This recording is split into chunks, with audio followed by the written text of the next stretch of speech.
네, 이 시간은 궁궐 장식과 상징에 대해서 알아보도록 하겠습니다.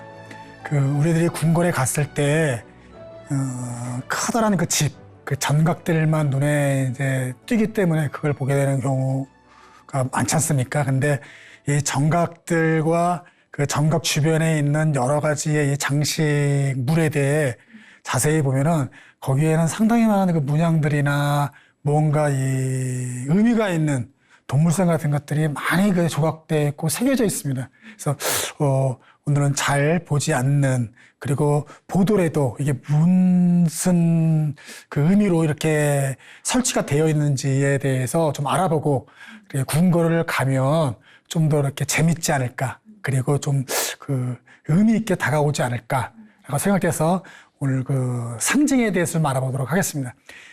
사실 이 상징에 대해서는 어떤 정답이 있는 건 아니에요. 어떤 학자가 이렇게 견해를 밝히고 또 자기가 이러해서 근거에 의해서 생각하는 것들을 우리가 이제 알게 되는 것이거든요. 그래서 너무나 많은 다양한 견해들이 있기 때문에 전에 그 문화유청 전문위원이시면서 현 한국민예미술연구소장님으로 계시나요? 그런 허균 그 저자의 궁궐장식 이라는 그 도서에서 좀 많은 참조를 해가지고 오늘 강의를 좀 하도록 하겠습니다. 다행히 옛사람들도 이런 장식에 대해서 많은 좀 그 기록들을 좀 남겨놨습니다. 그래서 그것을 보고서 이렇게 생뚱맞는 개인적인 어떤 의견이 아니라 그래도 그 조상들이 생각했던 어떤 관념적인 사고들, 이러한 것들이 농축된 그 의미들, 이들이 이 궁궐에서 나타나져 있는 겁니다. 우리가 처음에 이제 그 궁궐을 그 광화문에 이제 들어가려고 할 때 눈에 띄는 것이 있습니다. 바로 그 해치라는 그런 그 동물상인데요. 그 해치는 법과 정의를 수호하는 신수상이라고 합니다. 그래서 여러분들 광화문에 처음 들어가실 때 보면은 그 문 밖에 있던 그걸 얘기하는 거죠. 바로 저런 그 모습이죠. 그래서 그 비현실적인 현재 존재하지 않은 그런 형성을 가진 동물상입니다. 그러니까 저 해치가 갖는 의미는 관원들이 궁궐에 들어갈 때 저렇게 그 큰 눈으로 부라리고 이빨을 드러내면서 쳐다보고 있는 그런 그 이미지를 갖고 있는 그 형상이죠. 그래서 저게 해치인데, 해태로도 불리고요. 해타라도 불리고요. 여러 가지 이름을 갖고 있어요.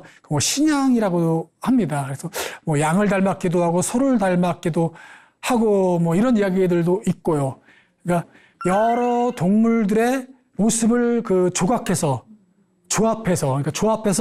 저 형상을 만든 것이죠. 그래서 보는 사람으로 하여금 좀 신비스러움, 그 경외감, 그리고 공포감을 느끼게끔 하는 그런 목적에 의해서 저거를 가졌습니다. 그 경외감과 공포감을 갖게 했던 거는 법과 정의를 수호하는 이런 그 해치이기 때문에 저 해치가 잘못했을 때 불법을 저지르거나 아니면은 정의를 어긋나는 그런 행위를 했을 때 그 뿔로 받아버리고 또 심하게는 먹어버리는 그런 것까지 했다고 해요. 그래서 해치가 이제 저런 의미와 그러한 그 기능을 갖고 있는 동물이기 때문에 바로 궁궐 앞에 저렇게 배치를 해 놨던 것이죠. 그래서 그 고종 때 승정원 일기에 의하면은 그 관원들이 해치와 저 광화문의 사이에 말을 타고 지나가거나 그 안에서 이렇게 있거나 그랬던 모양이죠. 그러니까 고종이 이제부터는 해치와 광화문 사이에 말을 타고 다니지 못하게 하는 전교를 내립니다. 왕의 명령을 내리는 거예요.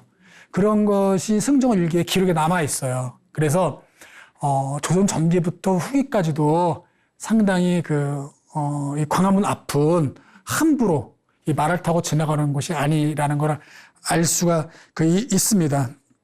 그래서 그것이 바로 그 해치를 갖고 있는 위에서 알 수가 좀 있습니다.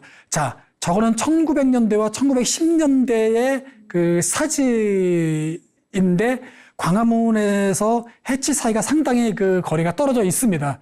한 7, 80m가 원래는 떨어져 있는 거래요.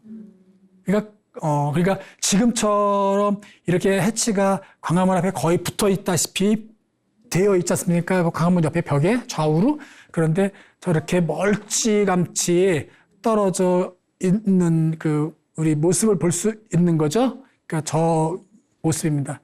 이게 법의 옛날 글자입니다. 법의 옛날 글자.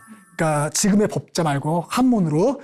근데 옛날의 법자를 저렇게 썼는데 아주 중국에서 보면은 법자에 해치 치자가 들어가고 지금 쓰이는 법자가 들어가 있어요.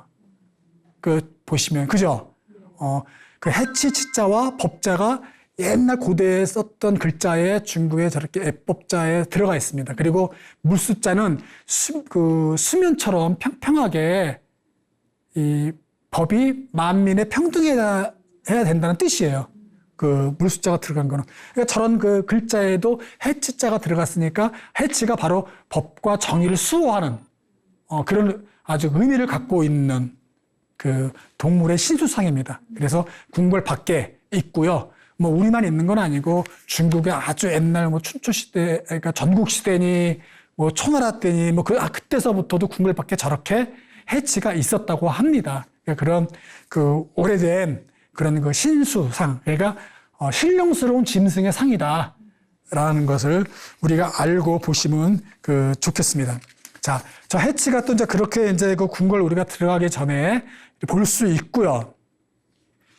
또 이제 광화문을 이제 들어가면 또 바로 흥례문이 있습니다. 그래서 흥례문을 또 지나가서 보면 이제 영제교라는 다리가 있어요. 그걸 이제 금천이라고 하는데 금천이라는 말은 이제 이 개울을 건너지 못하는 그런 다리다라고 해서 금천교라고 합니다. 금천교회가 경복궁에 있는 이름은 영제교라고 하는 거죠. 그래서 영제교에도 길상과 벽사의 동물인 신수상이 이제 배치가 되어 있습니다. 금천교회 이제 신수상으로는 철록이라는 게 있습니다. 철록이 네 군데의 다리의 좌우로 어구를 개울의 바닥을 이렇게 지켜보듯이 저렇게 보고 있는 거예요. 그래서 저 철록도 이제 벽사와 어떤 그런 길상의 기능을 갖고 있는데 특히 이 어구를 통해서 개울을 통해서 들어오는 사악한 기운을 막는 물리치는 그런 이제 역할을 하는 거예요. 그래서 아까 해치처럼 저 동물도 이렇게 몸이 이렇게 비늘로 뒤집어 씌워 있고 뿔도 달려 있고 뭐 이런 현존하지 않는 동물들로 이렇게 이제 조합을 해서 사람들로 하여금 어떤 기이한 형태를 갖게 됐고 이 사악한 기운이나 귀신들이 봤을 때도 공포감 그러한 것들을 이제 만들기 위해서 저렇게 외형적으로 만들었던 겁니다. 그래서 철록도 저렇게 이제 있게 되는 거고요. 뭐 하여튼 상당히 뭐라 그럴까요? 그냥 단지 기능적인 측면으로 해가지고 조각되어 있는 게 아니라 어떤 외형적으로도 이렇게 잘 만들어진 그런 조형물인 것이죠. 그래서 우리가 영제교라는 다리를 건널 때 좌우에 저렇게 다리 주변에 저렇게 철록들이 바닥을 내려다보면서 이 궁궐을 보호하는 의미인 것이죠. 이러한 신수상들이 있다라는 것도 한번 보면 좋을 것 같습니다. 이거는 이제 경복궁에 있는 영제교는 아니고요. 창경궁에 있는 옥천교입니다. 그게 금천교는 옥천교의 이름을 갖고 있는데요. 이렇게 홍해 가운데에 교각의 삼각형 그 역삼각형으로 해가지고 그 그려져서 끼어져 맞춰 있는 얼굴 형태를 귀면이라고 그래요. 그 이제 귀신의 얼굴인 것이죠. 그래서 그 사이에 이제 그 있는데 저것도 경복궁에 있는 영지개처럼 어구로 들어오는 그 어떤 그 사악한 기운들을 지켜보는 거죠. 그래서 아예 그 들어오는 것을 엄두도 못 내게 저렇게 무섭게 한 얼굴로 보는 거예요. 아예 그런 생각조차 하지 말아라. 궁궐에 들어가서 이런 모습인 거죠. 그래서 저렇게 이제 그 공포감스러운 그 귀신의 상을 갖고 있는 것이고요. 그래서 저것도 아까 철록과 같이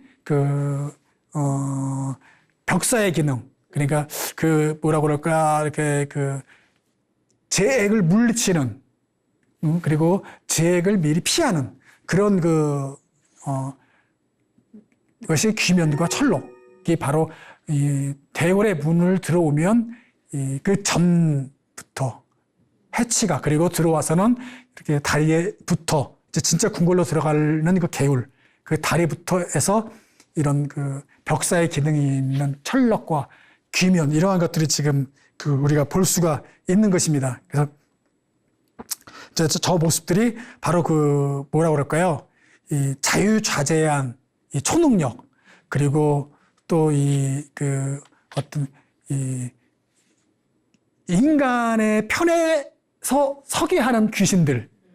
그래서 더 나쁜 어떤 역병이나 궁궐에서 안 좋은 일이 발생하게끔 만드는 어떤 그 조짐들 그런 거를 사전에 그 배격하고 예방하는 그런 차원에서 이렇게 사람들이 궁궐에 들어와서 바로 다리 건너서 이제 그 정전이나 이런 데 들어가서 이제 보러 가는데 보지 않는 부분에서도 저렇게 자기 역할을 하는 그런 기능이 있는 것이죠. 다음에 궁궐에 갔을 때 한번 이렇게 다리 그 아랫부분도 자세히 이렇게 보시면은 또 새로운 것을 우리가 알 수가 있게 되는 것이죠. 뭐라 그럴까요? 눈에 띄는 어떤 그런 정각들은 사람들이 사는 곳이지만 저런 눈에 띄지 않는 것들은 이 궁궐을 해하려는 이런 사악한 기운이나 요사스러운 귀신까지도 미리 사전에 예방하고 있었던 이러한 장치들이 다 곳곳에 숨겨져 있는 것도 있고 드러나 있는 것들도 있다라는 것을 우리가 또 알 수가 있습니다. 자, 이제 우리가 금천교를 지나서 이제 들어가서 보시면은 이제 중요한 집, 정전, 법전이 나옵니다. 경복궁의 정전, 법전은 근정전이죠. 그래서 근정전에 또 들어가기 전에 근정문의 계단에도 있고요. 더욱더 크게 거는 이 근정전 계단에 올라가기 전엔 답도라고 하는 곳에 중앙에 답도가 있고 그 이제 층계가 또 있는데 그 답도에 봉황이 있습니다. 우리들이 가셔서 또 많이들 보셨을 거예요.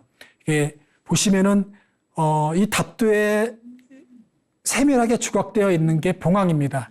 그래서 저 봉황이 경복궁뿐만 아니라 모든 궁궐에 왕께서 지나가는 자리인 답도에 조각되어 있습니다. 그런 봉황도 뭔가 의미가 있으니까 저렇게 조각되어 있을 텐데 저 봉황은 뭐라고 그럴까요? 지금까지 제가 말했던 어떤 그 벽사의 의미보다는 길상의 의미가 강합니다. 그러니까 상당히 좋은 일이 발생되는 상서로운 그런 조짐을 갖고 있는 것이 바로 그 봉황이에요. 그래서 최고의 상서라고도 할 수 있는 것이죠. 그래서 왕께서 보고 올라가는 길에 이렇게 이제 봉황이 새겨져 있는 것이죠.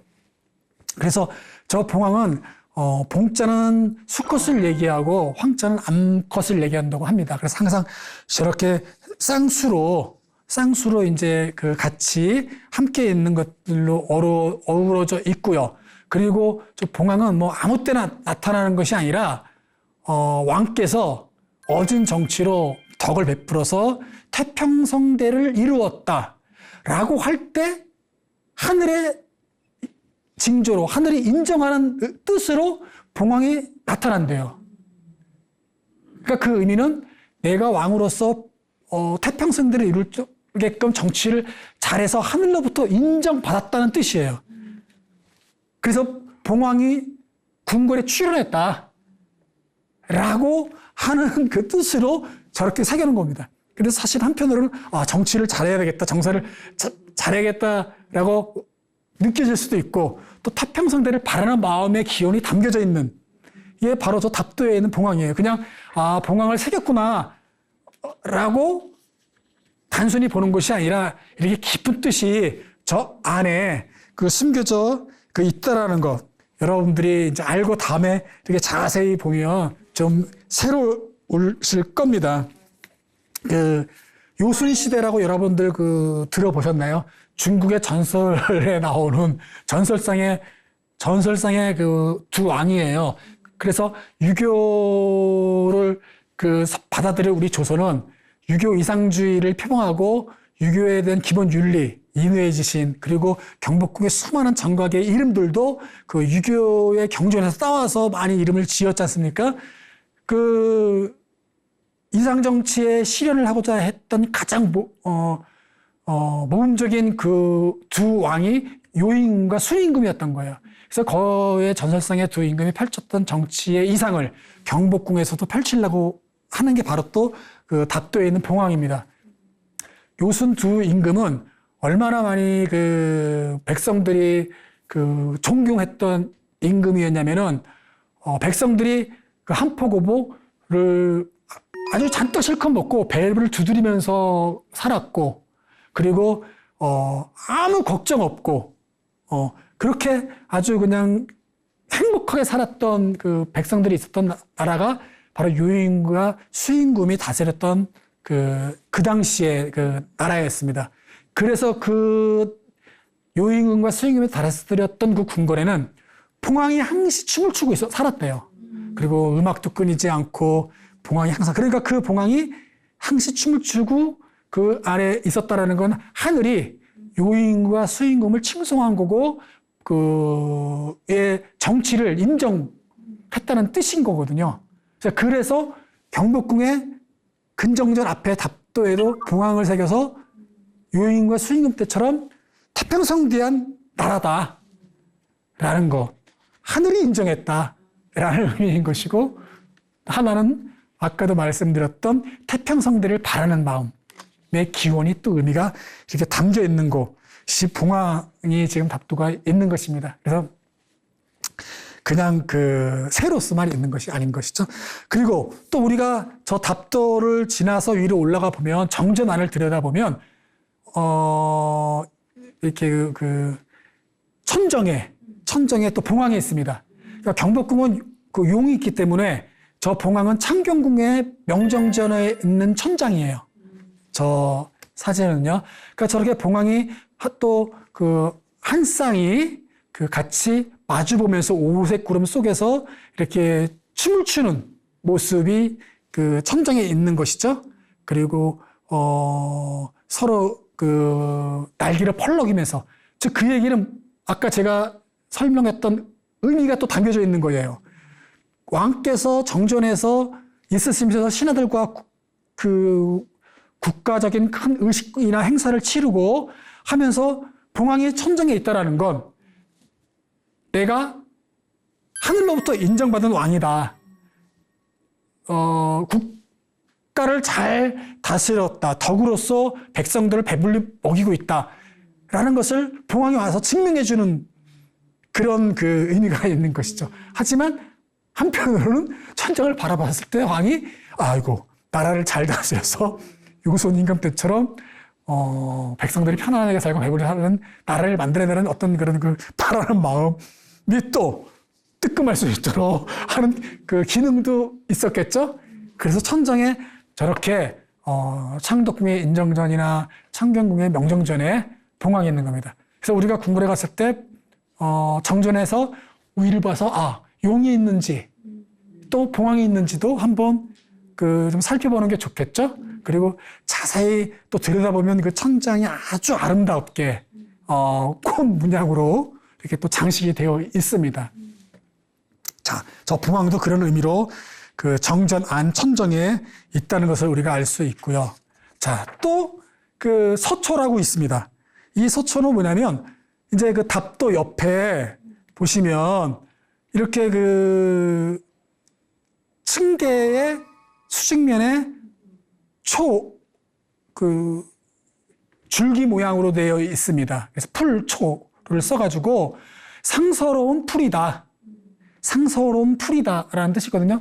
이 서초는 아주 많습니다. 궁궐에. 그 계단에 같은 데 보면은 소맷돌이나 계단 주변에 저런 서초가 상당히 많이 그 조각돼서 있어요. 그러니까 저것도 그냥 밋밋해 있으니까 그냥 그 조형미로 그냥 그려 놓은 것도 있지만 또 아주 깊은 뜻이 저 안에 또 들어 있어요.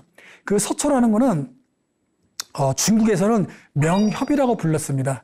명협. 이 명협은 뭐냐면은 그러니까 달력풀이라고 해야 되나요? 달력풀 또는 책력풀.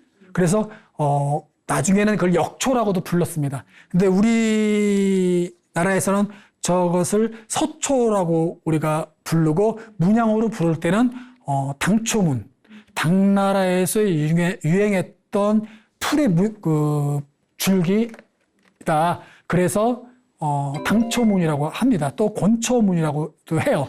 풀이 말려 있어서 권초문이 돼 당나라 때 유행했던 권초문이 바로 서초다. 그 서초는 상서로운 풀. 그리고 중국에서 또 아까 제가 말했던 그 요임금 때, 그럴 때 그 궁궐에서는 계단에서 명협이 자라났다고 해요. 명협이. 명협은 이제 풀의 이름인데 그 풀이 봉황이 춤추고 막 그런 그 궁궐에 그 계단에서는 저 명협이 자라났는데 그것을 갖고 우리가 이제 명협이라고 합니다. 그래서 그 명협은 첫날에 한 잎이 피고 그래서 그 다음 달 또 두 잎이 피고 그래가지고 보름 때는 15개가 피고 16일째는 한 잎이 지고 해서 30일째 때는 다 지고 또 다시 피고 그래서 그 풀을 보고 우리가 그 달력처럼 일제를 알 수 있어서 달력풀이다, 책력풀이다, 나중에는 역초라고 불리게 된 거예요.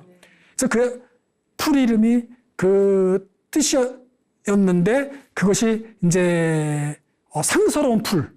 왜냐하면 요임금 때 궁궐에서 계단에서 나는 그 풀이었기 때문에 상당히 상서로운 그 풀로서 또 우리가 그 불리었고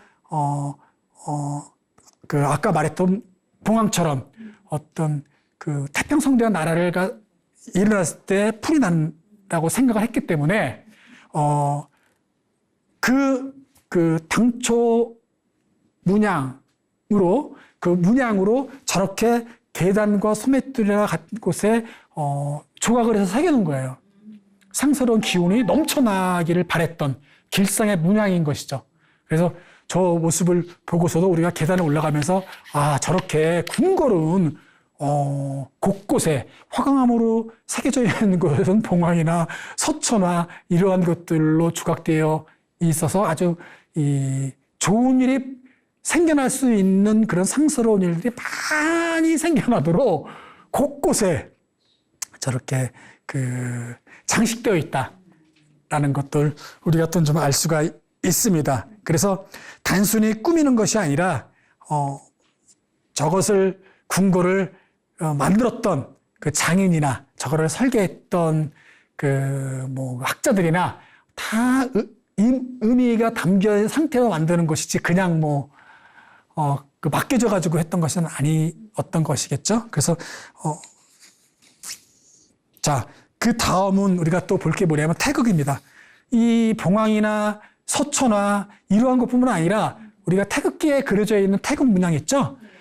위에 빨간 부분을 양이라고 하고 아래 그 청색 부분을 음이라고 얘기를 하는데 그 양이와 음이가 서로 바람 도리처럼 회전하면서 맞물려 있잖아요. 그것이 하여튼 상당히 심오한 철학에 담겨 있는 또 의미가 있다고 합니다. 저도 태극에 대해서는 깊이 잘 모르니까 저 문양들이 궁궐에서도 여러 군데 나타나요. 그래서 이 하늘의 도와 땅의 도와 인간의 도가 같이 혼합되어 있어서 있는 어떤 모양이다. 그리고 우주의 생성 이러한 것들이 또 담겨져 있다. 또 얘기하고요.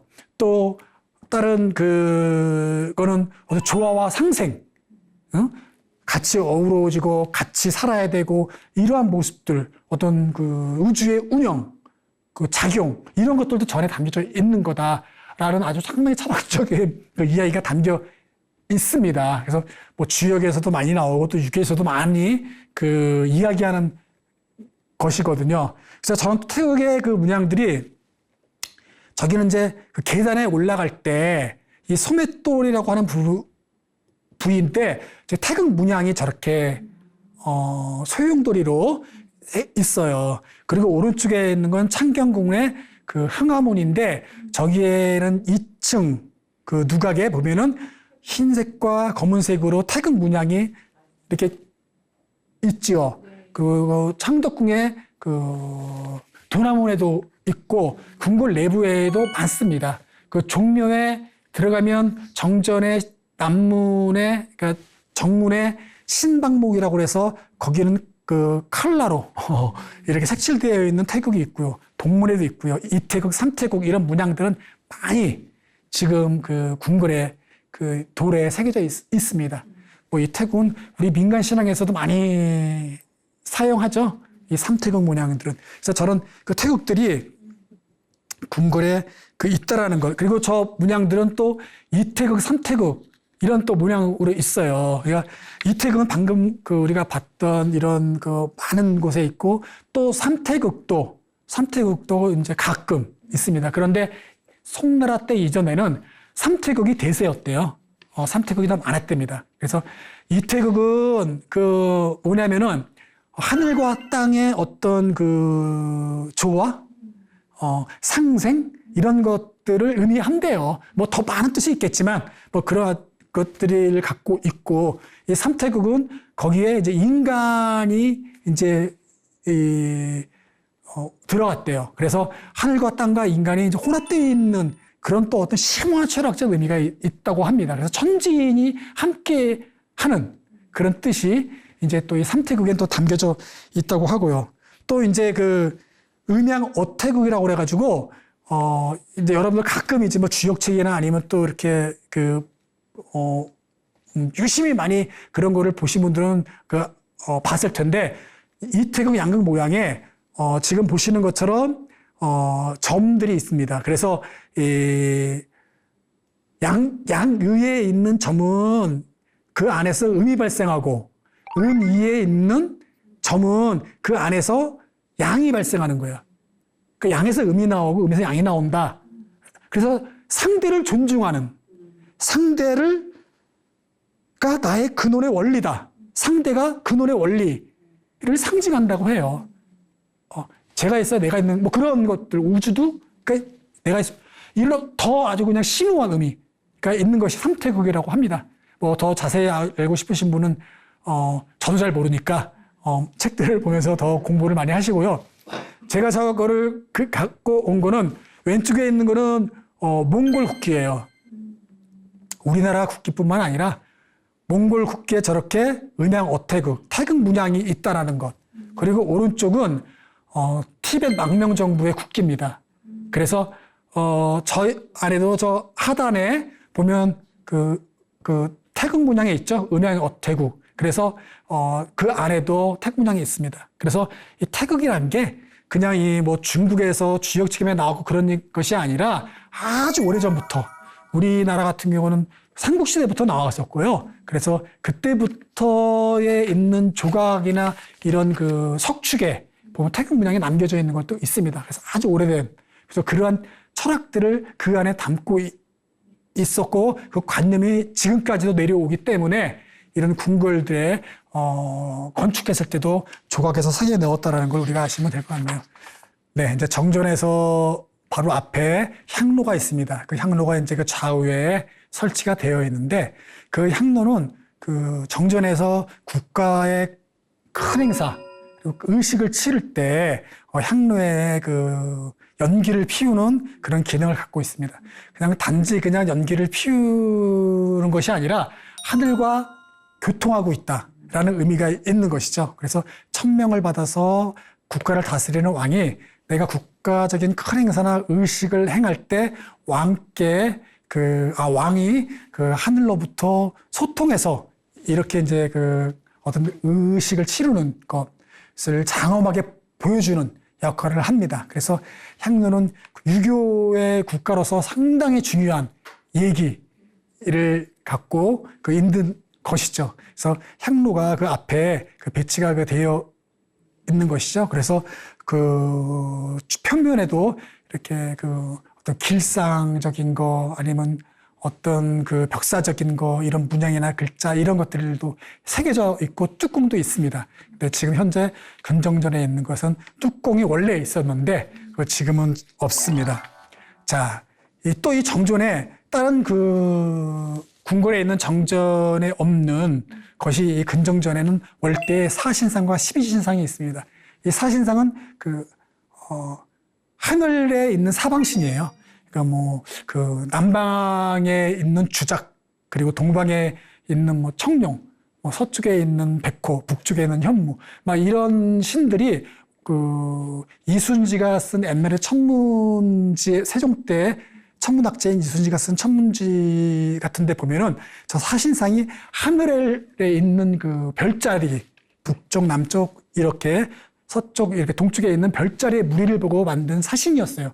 그러니까 그것이 근정전 난간의 네 군데에 있는 것은 바로 하늘에 있는 사방신을 상징하는 그런 의미를 갖고 있는 거고요. 십이지신상은 우리가 알고 있는 그 자축인묘 진사오미 그 동물들을 또 십이지신을 둘레 배치했던 것이죠. 그래서 이 십이지신은 그 시간적인 어떤 세월의 그러니까 그 주기적인 순환 이런 것들도 나타내기도 해요. 그래서 그 여러 가지의 그 어떤 그 의미도 있고 해석도 있지만 어쨌든 공간적인 어떤 그런 그 영역과 시간적인 그런 영역을 함께 모아둔 것이 근정전 월대인 것이에요. 근정전 주변인 거고요. 그래서 바로 그런 뜻으로서 사신상과 십이신상이 그 난간에 있고 더 자세히 보시면 귀여운 그런 동물상들도 또 이렇게 같이 그 새겨져 있습니다. 그래서 그러한 것들이 다른 그 정전과 다르게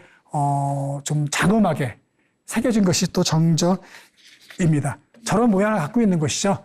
다음에 궁궐 갈 때 또 잊지 마시고 한번 쭉 한 바퀴 돌아서 좀 보시기 바라겠습니다. 또 이 정전 안에 보시면은 단가가 있습니다. 이 단가는 뭐냐면 정전 안에서 들여다보면 정면에 어자가 있는 곳이에요. 근데 어자가 있는 곳이 저렇게 그 두 기둥의 그 가운데에 있습니다.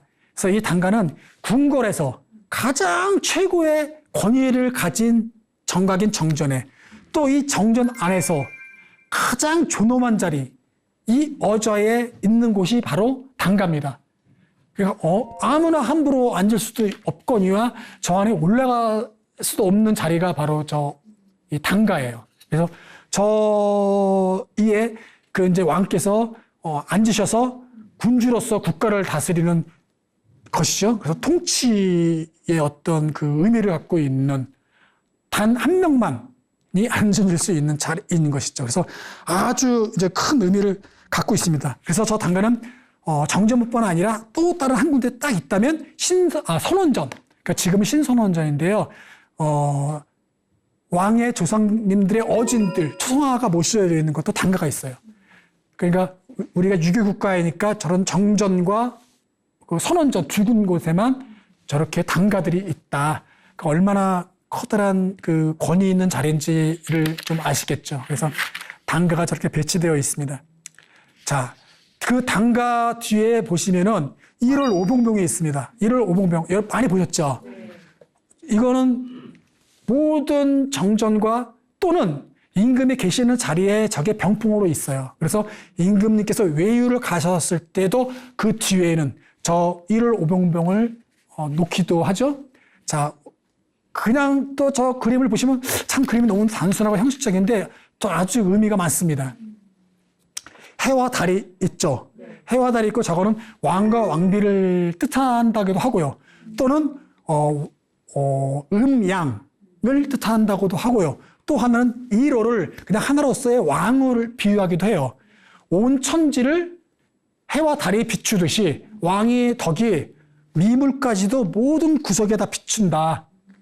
왕의 덕이 그런 의미로 해놨다라고도 합니다. 그리고 그 아래는 산이 5개가 있습니다. 그 산이 5개가 있는 것은 전 국토를 의미해요. 그리고 오악이라고 그래가지고 동쪽에는 금강산, 서쪽에는 묘양산, 뭐 남쪽에는 지리산, 그리고 중앙에는 삼각산, 북한산 다 얘기했나요? 4군데? 5군데? 그래서 그것을 의미하고 그렸는데 그 얘기는 전 국토, 전 그 산을 의미하는 것이 바로 저 오악이다라고 얘기하고요. 그 폭포가 떨어져서 바다에 떨어지면서 물결이 일어났습니까? 그 파도가 이루어지는데 그 의미는 신하들이 백관들이 조정에 모여서 임금을 아련한다. 즉 조회의 장면이에요. 신하들이 임금을 만나기 위해서 조정에 들어와서 임금을 아련하는 모습. 그러니까 폭포가 떨어져서 바다에 모이는 거예요. 그런 의미로서 저렇게 그림을 저렇게 이제 그려 놓은 겁니다. 그래서 우리가 조정의 관원들이 품기를 가진 관원들이 흉배를 배에 차지 않습니까?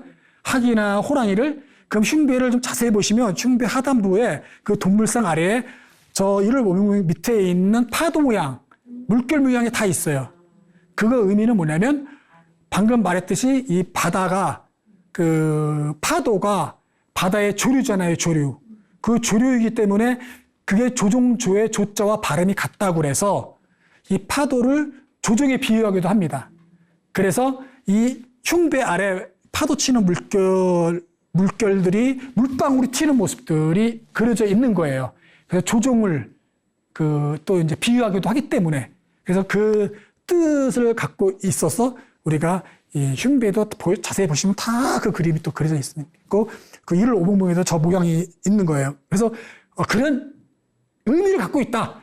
이게 맞다, 정답이라는 얘기가 아니라 그렇게 생각들을 하고 있다. 항상 이제 이 상징은 이제 그렇게 인용을 하고 들으셔야 되겠죠? 그래서 저기에 저 모양이 있는 것이고요.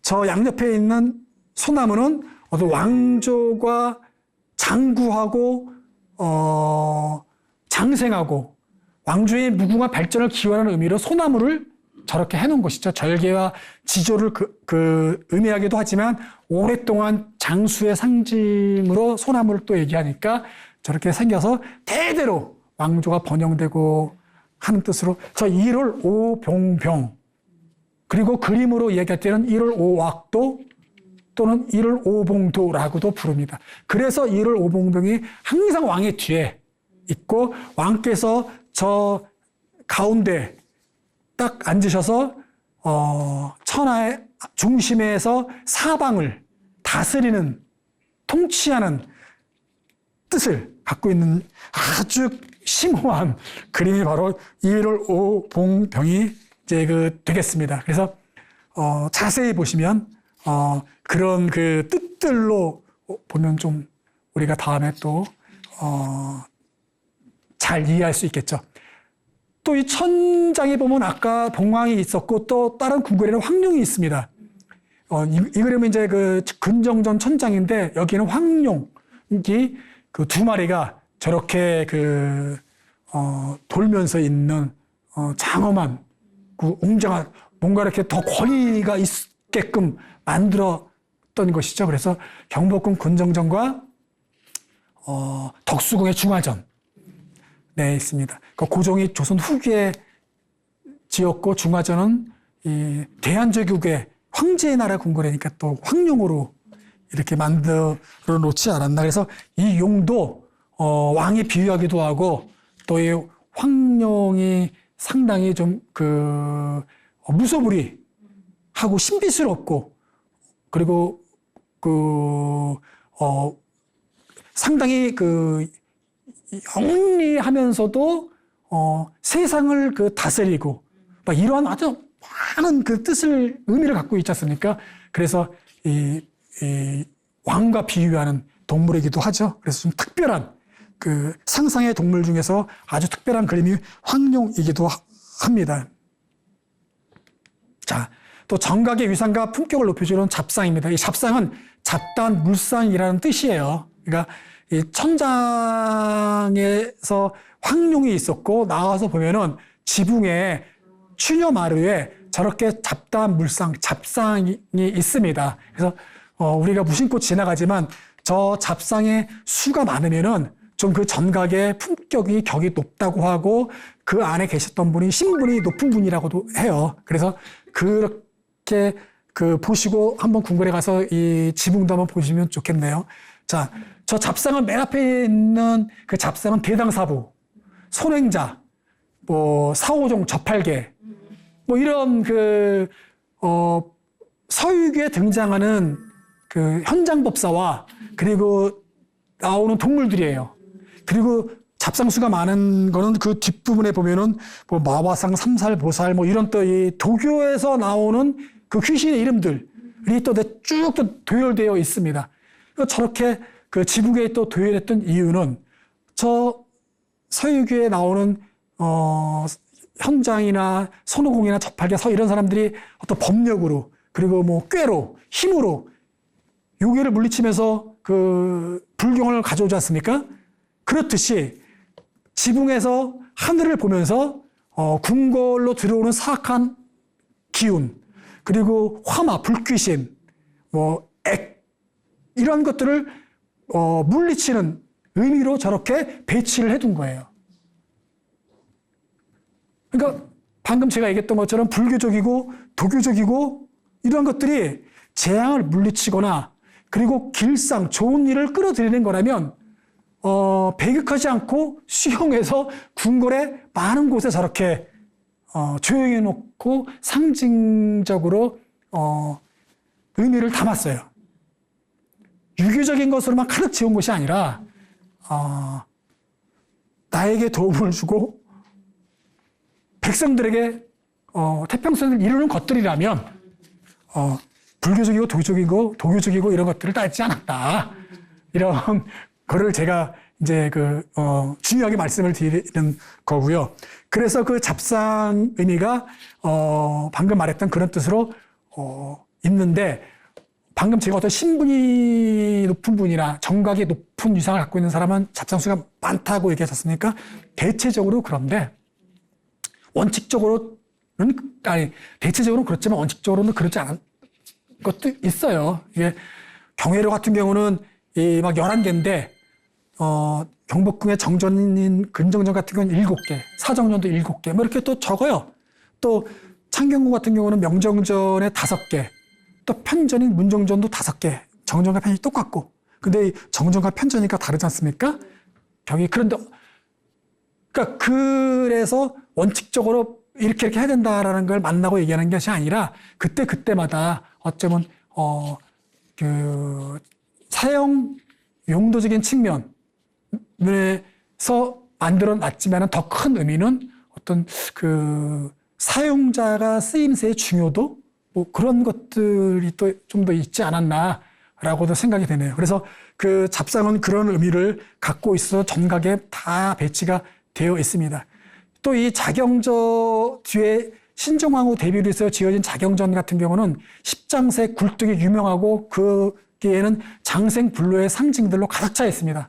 그것도 대위에 그 정각 뒤에 보시면 각 방마다 나오는 그 아래 이 언도를 한꺼번에 모아서 굴뚝 하나에 그 위에 부분 그 지붕에 그 굴뚝 이 모양이 있죠. 그래서 그 안에 그 연기가 나오고 그 벽면에는 뭐 십장생들, 돌, 바위, 학, 사슴 좋은 것, 장수하는 것들, 문양과 식물들, 그리고 이 학이 영지를 품고 있는 거, 그리고 그 아래는 불가사리라고 그래가지고 쇠를 먹는다고 하는 그런 또 신령스러운 그런 동물로 가득 차 있습니다. 그러니까 저것도 뭐냐면 오랫동안 그 영원토록 지속되기를 바라는 마음과 오래 살 수 있는 마음을 저기에 표현했던 것이죠. 그렇게 궁궐은 길상과 벽사가 곳곳에 어떤 중요한 정각에도 있지만 이렇게 생활상에 있는 계단을 오른다거나 다리를 걷는다거나 보면 지붕에도 있고 굴뚝에도 있고 이런 구석구석에 길상과 벽사의 어떤 그 의미를 담고 있는 것들이 새겨져 있고 그려져 있는 것들을 우리가 알 수 있습니다. 그러니까 이렇게 왕이 살았던 곳을 단순하게 큰 집만 웅장하고 근엄한 것들로만 채워지지 않았고 사람들이 사는데 모두 평안하고 다치지 않고 병에 걸리지 않고 오래 살 수 있는 것들이 다 또 구석구석에 상징으로 있다는 것들을 오늘 강의를 통해서 알았으면 좋겠네요. 네, 이것으로 강의 마치도록 하겠습니다.